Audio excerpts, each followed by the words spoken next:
Hello everyone, good morning, good evening, good afternoon. Welcome back to the channel Shikshastra Education and this is Sakshi and we are studying Geography together of class 7th.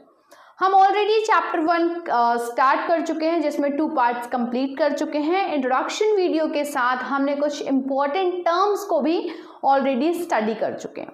तो देखते हैं, हमने last video में देखा था कि जो कुछ इंपॉर्टेंट टर्म्स हैं जैसे कि लिथोस्फीयर, हाइड्रोस्फीयर और एटमॉस्फेयर, ये सारी ही टर्म्स मिलके बनाती हैं बायोस्फीयर को।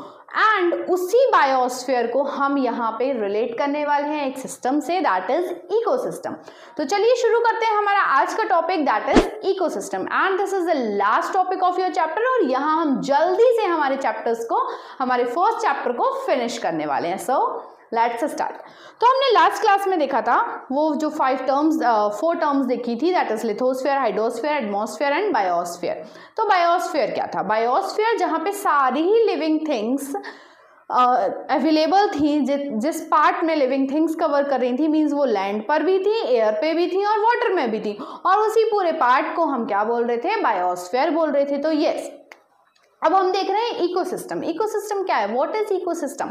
देखिए ये पिक्चर दिख रहा है, आई थिंक बहुत बहुत ब्यूटीफुल सा पिक्चर दिख रहा है। तो इसमें क्या है, आपको क्या दिख रहा है? यहाँ पे एक ऐसा सिस्टम दिख रहा है, एक ऐसा घर दिख रहा है जहाँ पे कि लाइफ पॉसिबल है, लाइफ दिख रही है हमें। यहाँ पे प्लांट्स अवेलेबल हैं और प्लांट्स की लाइफ के लिए क्या इंपॉर्टेंट है? सबसे ज़्यादा इंपॉर्टेंट है air, means carbon dioxide it is present and sunlight it is also present, water is also present। तो ऐसा सिस्टम जहाँ पे कि लाइफ, एसेंशियल लाइफ सबको सपोर्ट करने के लिए जो एसेंशियल थिंग्स रिक्वायर्ड होती हैं वो अवेलेबल हों, उस सिस्टम को हम बोलते हैं ecosystem.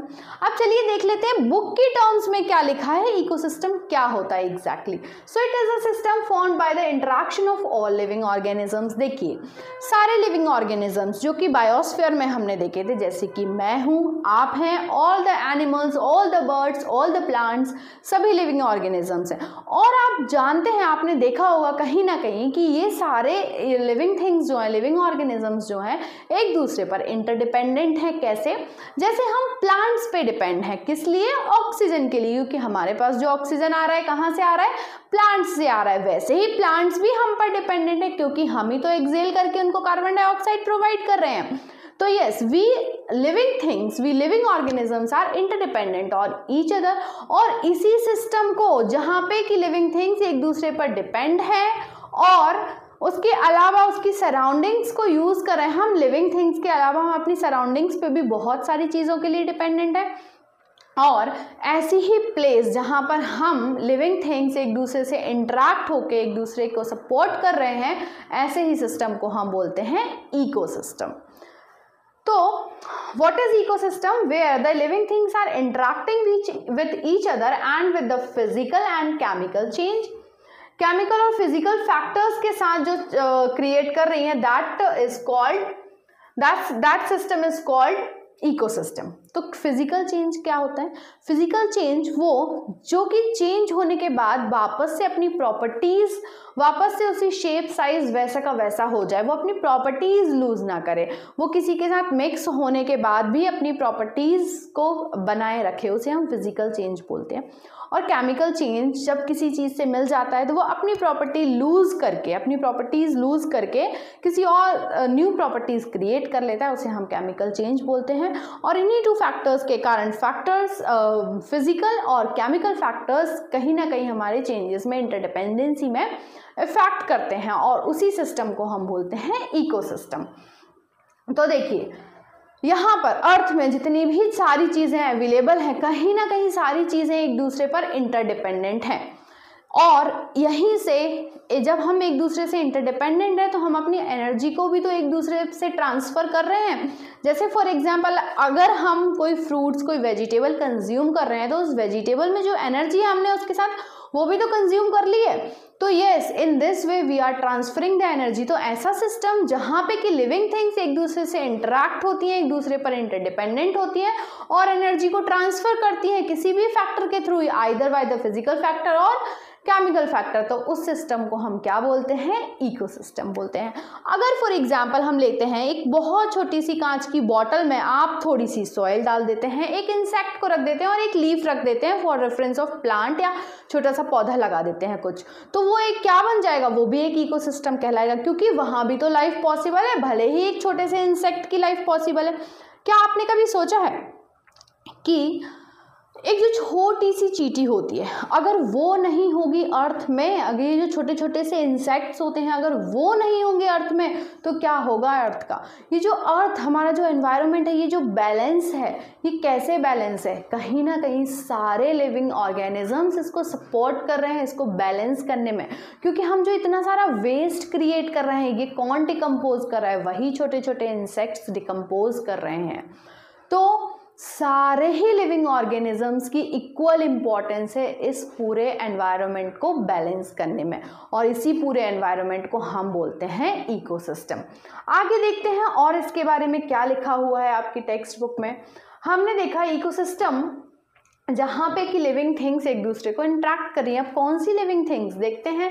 All the plants, animals, human beings, ये हम सारे के सारे अपने सराउंडिंग्स पर डिपेंडेंट है। देखिए यहाँ पे आपको एक पिक्चर दिख रहा है, this is a picture of ocean और द वाटर बॉडीज, जहाँ पे फिशेज हैं, छोटी फिशेज हैं, बड़ी फिशेज हैं, और यहाँ पे कुछ प्लांट्स भी अवेलेबल होते हैं, कुछ मिनरल्स अवेलेबल होते हैं। तो जो फिशेस की जो दुनिया होती है वो उतनी होती है जब वाटर में है, उसके अलावा उन्हें पता नहीं है बाहर क्या दुनिया है, तो वही उनकी दुनिया है। तो जहाँ पे एक प्लेस, एक small place you can say, जहाँ पे कि सारी वो चीज़, सारे एसेंशियल्स अवेलेबल हैं which can support the life, तो उसे हम बोलते हैं इकोसिस्टम। अब इकोसिस्टम में कौन कौन होता है? प्लांट्स हो सकते हैं, एनिमल्स हो सकते हैं, ह्यूमन बींग्स, ये सारे कहीं ना कहीं एक दूसरे पे डिपेंडेंट हैं and it is creating ecosystem. Often they are interdependent on each other, और ये सारे ही जो थिंग्स अवेलेबल हैं, लिविंग ऑर्गेनिजम्स अवेलेबल हैं, ये कहीं ना कहीं एक दूसरे पर ही इंटरडिपेंडेंट हैं, और इसी इंटरडिपेंडेंसी के कारण they are balancing the environment. This relation between the living organisms as well as the relation between the organisms and their surrounding form an ecosystem. तो अब हम एक डेफिनाइट डेफिनेशन पे आ चुके हैं कि एग्जैक्टली इकोसिस्टम होता क्या है। तो इकोसिस्टम वो सिस्टम है जहाँ पे कि लिविंग ऑर्गेनिजम्स और नॉन लिविंग ऑर्गेनिजम्स कहीं ना कहीं पर एक दूसरे पर इंटरडिपेंडेंट है, और इसी रिलेशन को हम इकोसिस्टम बोलते हैं। I hope this much is clear to everyone. अब यहाँ there could be an ecosystem. अब यहाँ पे जो इकोसिस्टम है वो बहुत बड़ा इकोसिस्टम भी हो सकता है और एक बहुत छोटा सा इकोसिस्टम भी हो सकता है। जैसे कि मैंने एग्जाम्पल आपको दिया था, आपने एक टेरेरियम देखा होगा, आई थिंक टेरेरियम या फिर एक्वेरियम देखा होगा। एक्वेरियम जिसमें फिशेज रखते हैं, हम अपने घरों में भी रखते हैं। एक्वेरियम क्या है? वो भी तो एक इकोसिस्टम है, वहाँ पे भी तो लाइफ सपोर्ट है, लाइफ के लिए जो एसेंशियल थिंग्स रिक्वायर्ड होती हैं वो अवेलेबल है वहाँ पर। तो हाँ, वो भी एक इकोसिस्टम है। एक छोटे से पॉन्ड का एग्जाम्पल अगर लेते हैं, छोटा सा तालाब है, वहाँ पे वो सारी चीज़ें अवेलेबल हैं उन फिशेज के लिए जो कि उसे लाइफ प्रोवाइड कर रही हैं, तो वो भी क्या है? एक इकोसिस्टम ही है। आई होप अब आपको बहुत ही अच्छे से क्लियर हो गया है कि एग्जैक्टली इकोसिस्टम होता क्या है। तो अभी तक हमने जो इतना सारा डिस्कशन किया है चैप्टर के इंट्रोडक्शन से लेके अभी तक, पूरा डिस्कशन हमने किस बारे में किया है? नेचुरल एनवायरनमेंट के बारे में। अब आप देखेंगे कि नेचुरल एनवायरनमेंट के अलावा एक और एनवायरनमेंट भी तो होता है। वो कौन सा एनवायरनमेंट है? Human environment, human made environment. अब चलिए ह्यूमन मेड एनवायरनमेंट को भी देख लेते हैं, वो कैसे हमने उस नेचुरल एनवायरनमेंट को कन्वर्ट कर दिया है ह्यूमन मेड एनवायरनमेंट में। आज के टाइम आप देख रहे हैं अपनी सराउंडिंग्स में आपको नेचुरल थिंग्स बहुत कम दिखाई देती होंगी। ज़्यादातर क्या दिखाई देता है? ह्यूमन मेड थिंग्स दिखाई देते हैं। तो हाँ, वही एनवायरनमेंट है जो पहले पूरा टोटल नेचुरल हुआ करता था। लेकिन हमने क्या किया? हमने अपनी नीड्स के हिसाब से पूरे एनवायरनमेंट को मॉडिफाई कर दिया। कैसे? Human beings interact with environment, क्योंकि हम कहीं ना कहीं एनवायरनमेंट पर फुली डिपेंडेंट है। हमारी जो नीड्स है, हमारी एक्टिविटीज़ जो है, फूड है, ऑक्सीजन, सब कुछ हम फुल लाइफ जो है हमारी एनवायरनमेंट पर डिपेंडेंट है, और हमने उसी एनवायरनमेंट को क्या कर दिया है, मॉडिफाई कर दिया। हम डेली अपने एनवायरनमेंट से इंटरेक्ट होते हैं और अपनी नीड्स के अकॉर्डिंग, अपनी रिक्वायरमेंट्स के अकॉर्डिंग हम इस एनवायरनमेंट को क्या कर देते हैं, मॉडिफाई कर देते हैं। और वही हमने आज पूरे एनवायरनमेंट को नेचुरल एनवायरनमेंट से ह्यूमन मेड एनवायरनमेंट में कन्वर्ट कर दिया है। अगर हम बहुत एंशिएंट टाइम की बात करें, अर्ली ह्यूमंस की, तब एनवायरनमेंट कितना प्लीजेंट, कितना काम, कितना ब्यूटीफुल हुआ करता था। उस टाइम जो अर्ली ह्यूमंस होते थे, वो अर्ली ह्यूमंस एनवायरनमेंट के हिसाब से, अपने सराउंडिंग्स के हिसाब से अपने आप को चेंज कर लेते थे। लेकिन विद इन द टाइम धीरे धीरे धीरे क्या हुआ, अर्ली ह्यूमंस में क्या आने लगा, दिमाग आने लगा। और जब दिमाग आया तो उन्होंने अपनी वो जो सिंपल लाइफ थी उसको चेंज कर लिया। कैसे चेंज किया देखते हैं। They led a simple life and fulfil their requirements from the nature around them. वो बहुत ही सिंपल लाइफ रहते थे पहले, और अपनी लाइफ में उन्हें क्या चाहिए था, सिर्फ खाना चाहिए था, और खाने के लिए ही वो सारी एक्टिविटीज़ करते थे। लेकिन धीरे धीरे क्या हुआ, जैसे उनका माइंड डेवलप होने लगा, न्यू न्यू चीज़ों की डिस्कवरी हुई, जैसे ही फॉर एग्जाम्पल टाइम के साथ वो ग्रो हुए, उनमें इवोल्यूशन आया, और जब इवोल्यूशन आया उनकी नीड्स भी चेंज होने लगी, उनकी रिक्वायरमेंट्स बढ़ने लगी। They have learn the new ways to change our environment. उन्होंने अपने एनवायरनमेंट को चेंज करने के न्यू न्यू टेक्निक्स सीख ली। आगे देखते हैं इसी में कि कैसे हमारा एनवायरनमेंट चेंज हो गया। They learn to grow crops. अब जैसे ही एक कोट कहा जाता है, necessity is the mother of invention और necessity is the mother of discoveries. मतलब आवश्यकता ही आविष्कार की जननी है। इसका मतलब जब जब नीड्स जनरेट होती हैं, अगर नीड्स जनरेट होती हैं तो डेफिनेटली उसका इन्वेंशन या उसकी डिस्कवरी भी हो जाती है। तो देखिए, जैसे ही अर्ली ह्यूमंस में न्यू न्यू नीड्स जनरेट होती गई तो न्यू थिंग्स की डिस्कवरी और इन्वेंशन होता गया। कैसे?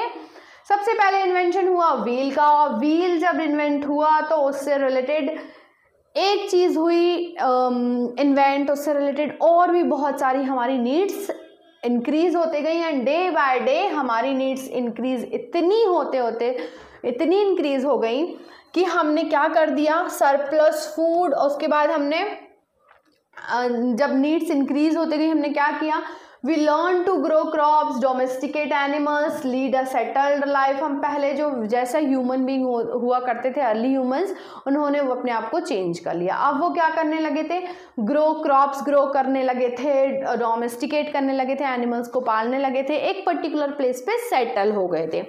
उसके अलावा व्हील का इन्वेंशन हुआ उसके बाद, और व्हील के इन्वेंशन से क्या हुआ, फूड क्रॉप जो था, फूड ग्रेन था, वो ज़्यादा ग्रो होने लगा। Food was produced, barter system. अब ये क्या है, बार्टर सिस्टम क्या है, इसे हम अभी देखेंगे। और देखते हैं क्या क्या emerges, trade started and commerce develop. तो यहाँ से जब न्यू नीड्स जनरेट हुई, बहुत सारी चीज़ें जनरेट हो गई। उनमें से एक था बार्टर सिस्टम। बार्टर सिस्टम क्या होता है, देखिए, जब ऐसा एक टाइम था जब मनी नहीं हुआ करती थी, पैसे नहीं हुआ करते थे, पैसे का जो मनी है उसका कोई कॉन्सेप्ट नहीं था। तब भी तो हम लोग खाते थे ना, तब भी खाना तो खाते थे। तो मान लीजिए हम बहुत एंशिएंट टाइम की बात कर रहे हैं, मनी नहीं है, आपको चाहिए है राइस और मुझे चाहिए है वीट, लेकिन आप राइस ग्रो करते हैं और मैं वीट ग्रो करती हूँ मान लो, लेकिन आपको केवल राइस नहीं खाना है, आपको वीट भी खाना है, आपको रोटियां भी तो खाना है ना।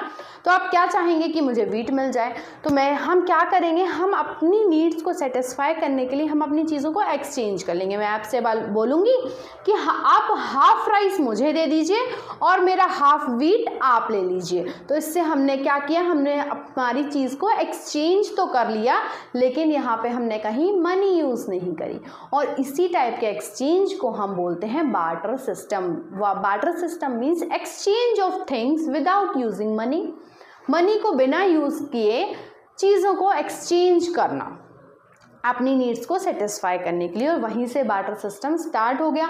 बार्टर सिस्टम स्टार्ट हुआ तो ट्रेड स्टार्ट हो गया, ट्रेड के साथ कॉमर्स मतलब कि ट्रांसपोर्टेशन एंड एवरीथिंग, ये स्टार्ट हो गया।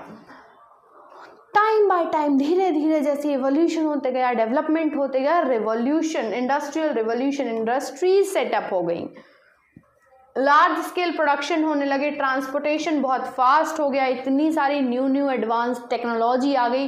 लेकिन क्या आपने सोचा है ये जो इतना ज़्यादा एडवांसमेंट हो गया, टेक्नोलॉजी इतनी जो एडवांस हो गई है, उससे हमने बहुत ज़्यादा हमारे एनवायरनमेंट को हार्म कर दिया है।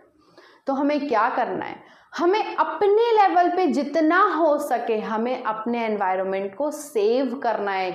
जो हम इतना सारा पोल्यूशन क्रिएट कर रहे हैं, एनवायरनमेंट को डिस्ट्रॉय कर रहे हैं, तो एटलीस्ट हम एक ऐसी स्टेप ले सकते हैं जिससे कि हम अपने एनवायरनमेंट को सेव कर सकें, नेचुरल एनवायरनमेंट को सेव कर सकें।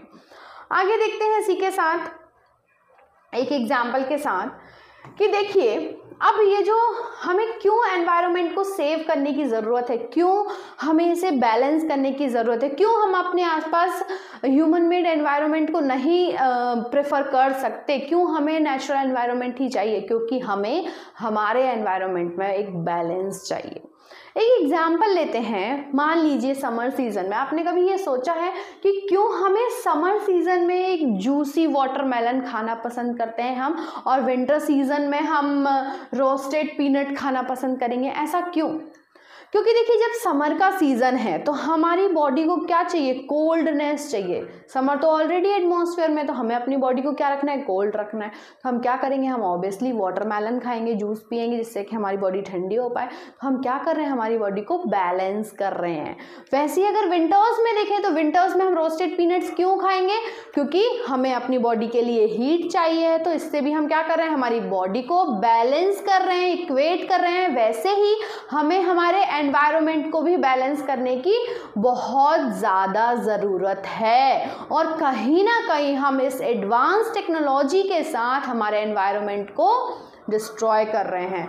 तो हमें क्या करना चाहिए, तो हमें as a human must learn to live, हमें ऐसे रहना सीखना चाहिए जैसे कि हम अपने एनवायरनमेंट को यूज़ तो करें, लेकिन किस वे में यूज़ करें, हारमोनियस वे में, मतलब कि ऐसे यूज़ करें जिससे कि हम अपने एनवायरनमेंट को डिस्ट्रॉय ना करें, हार्म ना पहुंचाएं, ख़त्म ना करें नेचुरल एनवायरनमेंट को। So in this way we have to use our environment. और इसीलिए कि जिससे हम अपने एनवायरनमेंट को हार्म ना करें और ज़्यादा से ज़्यादा नेचुरल एनवायरनमेंट को इंक्रीज़ करें, गवर्नमेंट ने या हम सब ने मिलके एक डे, स्पेशल डे सेलिब्रेट करना शुरू किया है, और उस डे को हम बोलते हैं वर्ल्ड एनवायरनमेंट डे।